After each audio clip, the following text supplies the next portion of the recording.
உங்க மனசுக்கு ஓரளவுக்கு நம்ம நல்லா சம்பாதிக்கிறோம், நம்ம அப்பா அம்மாவுடைய பேர்டனை ஓரளவுக்கு குறைத்திருக்கிறோம் அப்படின்ற போது உங்கள் வாழ்க்கையை நீங்கள் முடிவு செய்து கொள்ளலாம், உங்கள் வாழ்க்கை துணையை நீங்கள் முடிவு செய்து கொள்ளலாம்.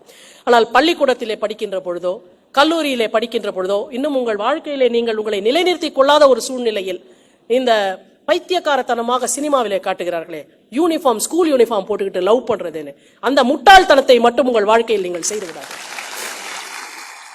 நான் காதலுக்காக சாகர அளவுக்கு ரிஸ்க் எடுக்க தயாராக இருக்கேன்னு முட்டாள்தனமான நம்முடைய கதாநாயகிகள் பேசுவார்கள். என் மாணவ செல்வங்களே, அந்த மாதிரி முட்டாள்தனமான முடிவுகளை நீங்கள் உங்கள் வாழ்க்கையில் எடுக்காதீர்கள் என்பதை நான் திரும்ப திரும்ப உங்களுக்கு சொல்லுகிறேன். உண்மையான காதல் என்ன தெரியுங்களா? உண்மையான காதலுக்கு நான் ஒரு உதாரணம் சொல்லுகிறேன். விக்ரம் பாத்ரா என்ற ஒருவர் ராணுவத்தில் இருக்காரு. அவர் ஒரு பெண்ணை காதலிக்கிறார். அந்த பெண் வீட்டில் ராணுவ வீரனுக்கு போய் நான் பெண் கொடுக்க மாட்டேன், அவங்க அப்பா அம்மா கொஞ்சம் அவங்களுக்கு விருப்பம் இல்லை, அதுல அவங்க அப்பா அம்மாட்ட பேசுறதுக்காக வராரு. ஊருக்கு பெட்டியை வைக்கிறாரு. கார்கில் போருக்கு திரும்ப வர வேண்டும்னு அவருக்கு டெலிகிராம் வந்துருது. அவர் என்ன சொல்றாரு அந்த பெண்கிட்ட, நான் திருப்பி போயிட்டு நான் உங்கள்கிட்ட பேசுறேன், உங்க அப்பா அம்மாட்ட பேசுறேன்ட்டு அப்படியே புறப்பட்டு போறாரு. போன அந்த வீரர் தன்னோடு இருந்த 12 பேரை காப்பாற்றி விட்டு பாகிஸ்தானிய பங்கர்ல இருக்கக்கூடியவர்கள் மீது குண்டு சுடுகிறார். அவருக்கு முன்னாடி ஒரு ராணுவ வீரர் போக ஆசைப்படுறாரு. அவர் பின்னுக்கு தள்ளிட்டு, உனக்கு குழந்தைங்க இருக்கு, நீ பின்னாடி போ, நான் முதல்ல போறேன்னு சொல்லி அவர் போறார். இந்த பேச்சை முடிச்சு அவர் போறதுக்குள்ள அவர் மேல குண்டு மழை பாய்கிறது. அப்ப அவர் சொன்ன வார்த்தை தாங்க, நீ இப்ப என் மேல குண்டு மழை பொழிஞ்சிட்டல, இன்னும் பொழிடா, இன்னும் பொழிடா, என் மனசு இன்னும் அதை கேட்குது, நான் வீரமாக எடுத்துக்கொள்வேன் என்று சொல்வதற்குத்தான் அவர் சொன்னது. ஏ தில் மாங்கே போர்றது நீங்க நினைச்ச மாதிரி ஒரு ஃபேண்டா அட்வர்டைஸ்மெண்ட்ல வந்த வாசகம் அல்ல, ஒரு பெப்சி அட்வர்டைஸ்மெண்ட்ல வந்த ஒரு வாசகம் அல்ல. தில் மாங்கே மோர் என்று சொன்னது ஒரு ராணுவ வீரன் எதிராளியினுடைய குண்டு மழை என்னுடைய இதயத்தை துளைக்கட்டும் என்பதற்காக சொல்லப்பட்ட வார்த்தை. அவன் இறந்து போகிறான். அவன் ஒரு பெண்ணை காதலித்தான்.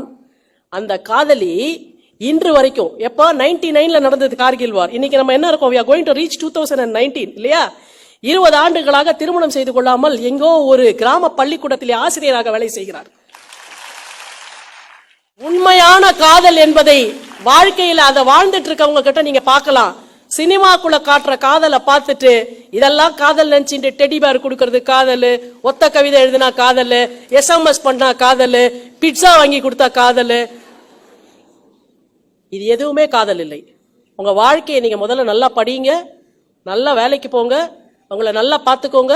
இந்த சமூகத்திற்கும் உங்கள் பெற்றோர்களுக்கும் நீங்கள் படித்த பள்ளிக்கூடத்திற்கும் உங்களால் ஏதாவது செய்ய முடியும் என்றால் அதை கான்ட்ரிபியூட் பண்ற அந்த தகுதி உங்களுக்கு வருகின்ற பொழுதுதான் உங்கள் வாழ்க்கையை முடிவு செய்யக்கூடிய தகுதியும் பக்குவமும் உங்களுக்கு வரும். அந்த மெச்சூரிட்டி அது வரைக்கும் உங்களுக்கு வராது. எனவே சினிமா காதலை பார்த்து ஏமாந்து விடாமல் நல்ல நட்பை பகிர்ந்து கொள்ளுங்கள். சந்தோஷமா எல்லாரும் ஃப்ரெண்ட்ஸா இருங்க. ஹாப்பியான ஒரு வாழ்க்கைய, மிக மகிழ்ச்சியான ஒரு வாழ்க்கையை. உங்க பொண்ணை ஒரு பையனோட பார்த்தனேன்னு யாராவது நம்ம அப்பா அம்மா சொன்னா, தெரியுமே என் பொண்ணு அந்த பையனை ரொம்ப க்ளோஸ் ஃப்ரெண்ட்ஸ், எங்க வீட்டுக்கு கூட வரானே, என் புள்ள மாதிரி அவன் அப்படின்னு சொல்ற மாதிரி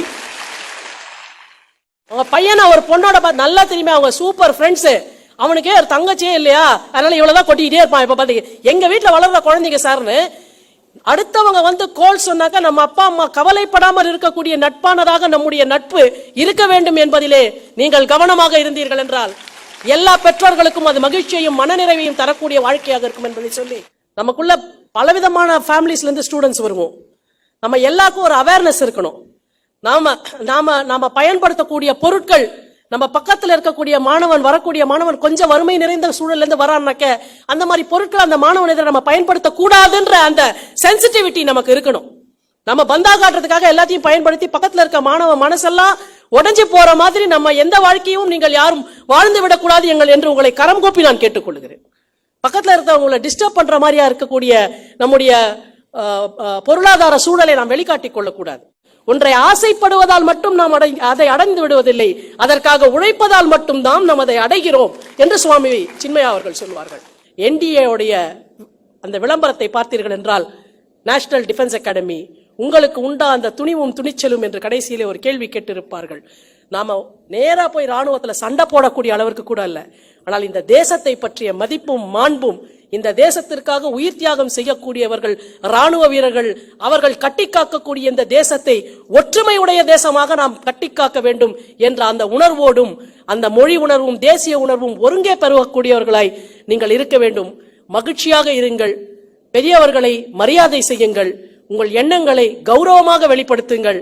உங்கள் எண்ணங்களை நிறைவேற்றிக் கொள்வதற்கு அருமையான பாடுபடுங்கள். சில பேர் சில ஸ்டூடெண்ட்ஸ் டிசிப்ளின்டா இருப்பாங்க. ஏன்னா டீச்சர்ஸ்க்கு பயந்து இருப்பாங்க. கரஸ்பாண்டன்ட் வந்தா ரொம்ப பயந்து இருப்பாங்க. ஆனா அந்த மாதிரி இல்லாம டிசிப்ளினுக்கும் அடங்கி போறதுக்கும் என்ன வேறுபாடு என்றால், அடங்கி போனவங்க எந்த இடத்துலயுமே எந்த ரியாக்ஷனும் காட்டாம அப்படியே அடிமைகளை போல இருப்பார்கள். ஆனா டிசிப்ளின்டா இருக்கக்கூடிய ஸ்டூடெண்ட்ஸ் அப்படின்னா எங்கெல்லாம் ரியாக்ட் பண்ணணுமோ, எங்கெல்லாம் ஆக்ஷன்ஸ்ல இருக்கணுமோ அங்கெல்லாம் இருப்பாங்க. நீங்க எங்கெல்லாம் ரியாக்ட் பண்ணணுமோ அங்க பண்ணீங்க. So you prove that you are a disciplined crowd. நீங்கள் கட்டுப்பாடு உடைய ஒரு கூட்டம் என்பதை காட்டினீர்களே தவிர கட்டுப்படுத்தப்பட்ட ஒரு கூட்டம் என்பது இல்லை என்பதை நிரூபித்தீர்கள்.